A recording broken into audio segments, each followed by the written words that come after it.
Bienvenue. On va voir ensemble comment appliquer la loi de Hardy-Weinberg dans le cas d'un gène autosomal diallylique codominant. Au début, on va voir le plan. Premièrement, on aura des rappels, puis après, on va passer à une introduction et le cours proprement dit où on va voir l'application de la loi de Hardy-Weinberg de cas d'un gène autosomal diallylique codominant. On va passer par cette étape successive de 1 jusqu'à 7, puis on va terminer par une application numérique et à la fin, on aura un résumé. Pour ce premier appel, on se demande quels sont les objectifs de la génétique des populations. Donc, les objectifs de la génétique des populations, on va citer deux objectifs essentiels. Le premier, il nous permet de déterminer pour une population donnée si elle est en équilibre ou bien en déséquilibre. Dans le cas de déséquilibre, on devrait chercher les causes puis restaurer les solutions afin que cette population ne disparaisse pas dans le temps. Deuxièmement, il nous permet de prévoir l'expansion d'une maladie quelconque au niveau de la population au cours du temps dans les générations suivantes. Le deuxième rappel, on se demande comment peut-on définir une population. Une population est donc un ensemble d'individus de la même espèce vivant dans le même territoire et en même temps. En plus, ils sont interactifs puisque les croisements devraient être au hasard. C'est ce qu'on appelle la panmixie. Le troisième rappel, ça concerne l'équilibre de Hardy-Weinberg. Donc, cet équilibre est appelé aussi la loi de Hardy, plutôt de l'équilibre génétique. Elle est considérée comme le modèle théorique sur lequel est fondée la génétique des populations. Elle a été mise en évidence au XXe siècle par Hardy, qui est un mathématicien anglais, et Weinberg, qui est un médecin allemand.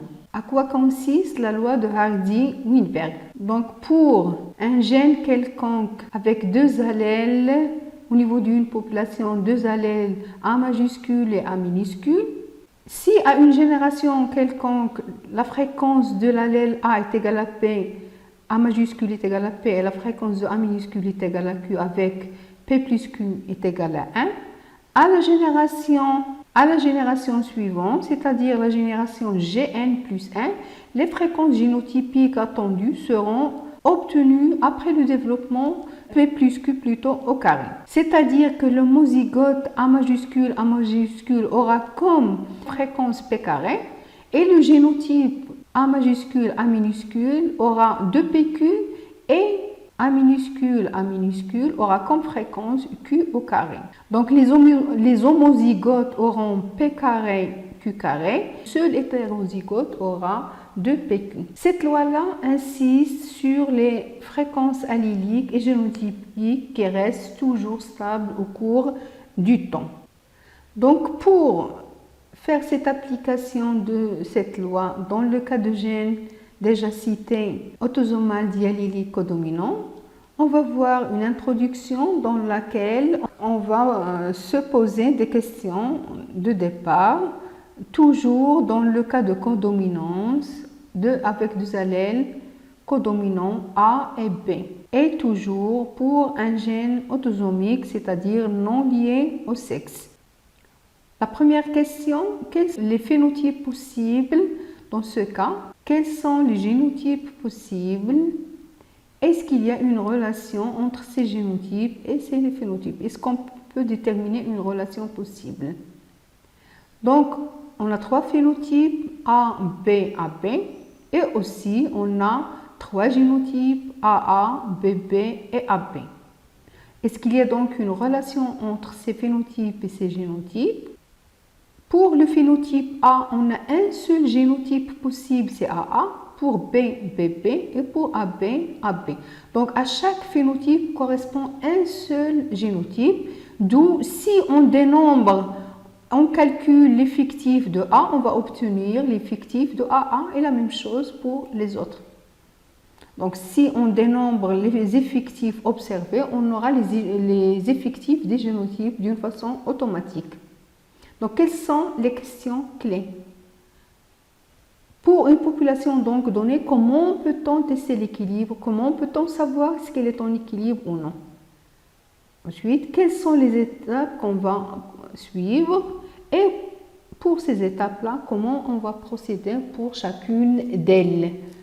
La première étape, c'est l'étape où on va calculer les fréquences allyliques observées au niveau de la population. Toujours le gène avec deux allèles A et B, avec P et Q comme fréquence. F de A est égal à P, est égal à la fréquence du génotype. La fréquence du génotype AA, la fréquence observée au niveau de la population du génotype AA homozygote, plus 1,5 la fréquence du génotype hétérozygote. Toujours ici, on parle des fréquences observées au niveau de la population. La même chose pour B.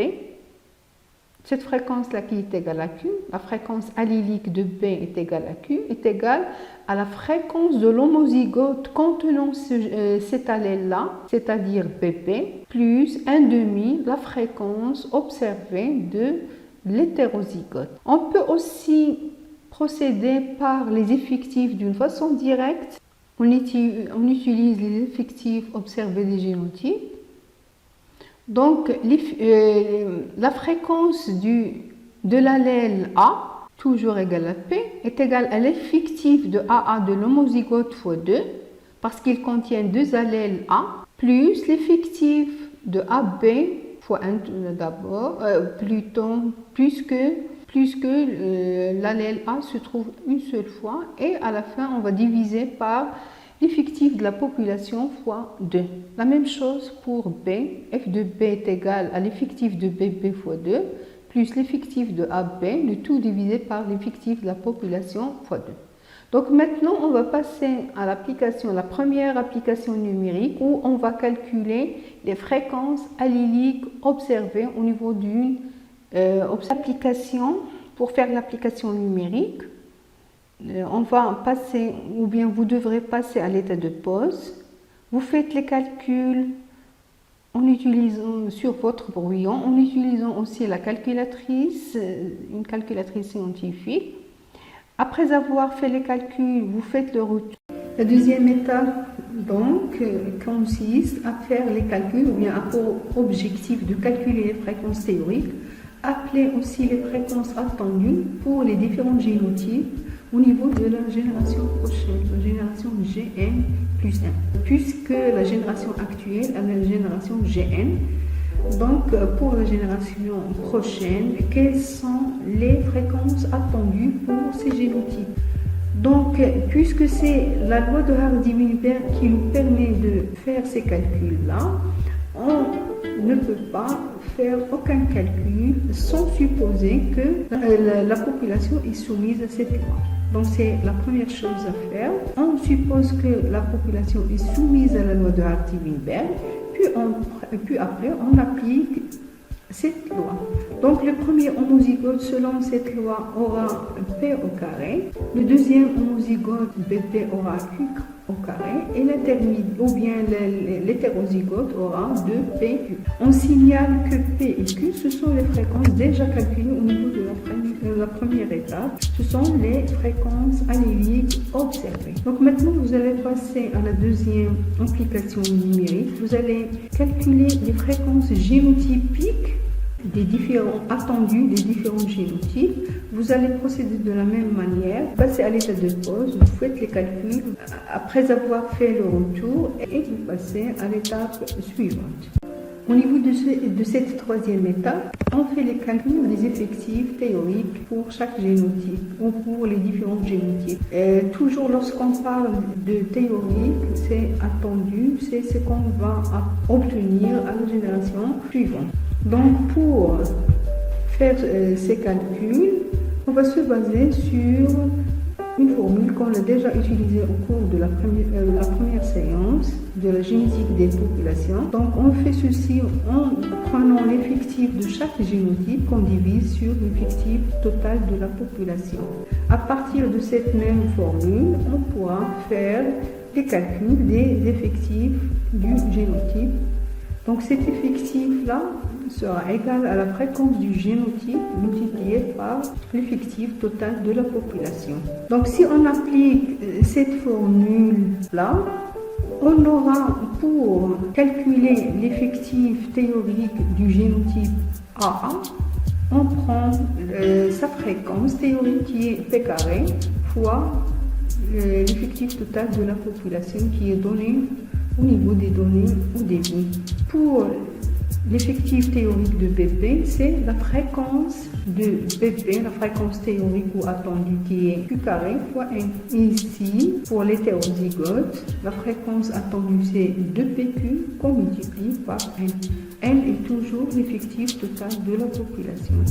Donc maintenant, c'est la troisième application. Pour cette quatrième étape, on va calculer le test de Guide. On va se baser essentiellement sur les fréquences observées des génotypes et les fréquences attendues.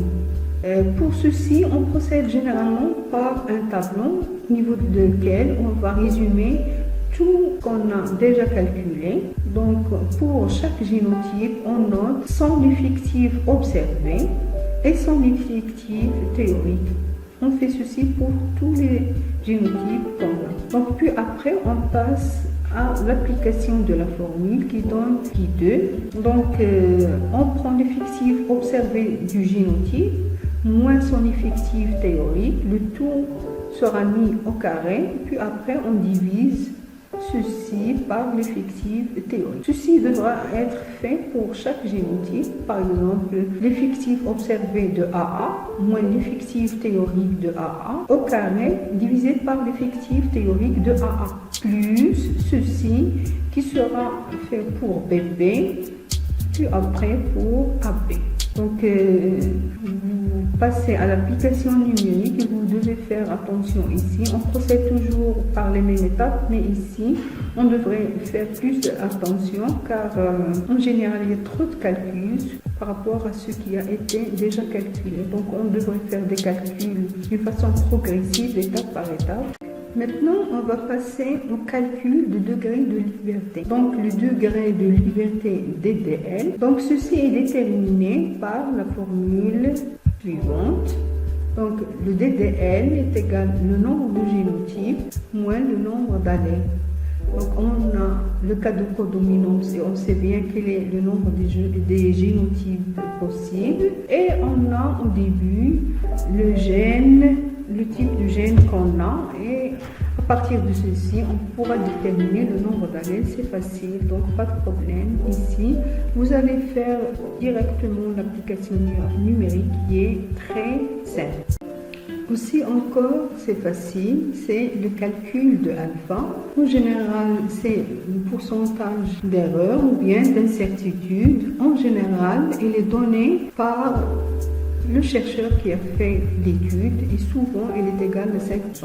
Donc, c'est 0,05. Ici, pas d'application numérique. Maintenant, on arrive à la dernière étape. C'est l'étape de la détermination du seuil de Guide. Pour faire ceci, en général, on se base sur un tableau au niveau duquel on a les valeurs de alpha et les valeurs de DDL. Alpha déjà donné 5% et DDL calculé. Et à l'intersection de ces deux valeurs-là, on va trouver Q2 indice 0 qui est le seuil de Q2. Qu'est-ce qu'on va faire donc après? On va comparer Q2 calculé et Q2 indice 0 qui se trouve à l'intersection de alpha et DDL au niveau du tableau. Donc, quelles sont les possibilités qu'on a? On a deux possibilités, soit Q2 calculé est inférieur au seuil Q2, soit il est supérieur à ce seuil-là.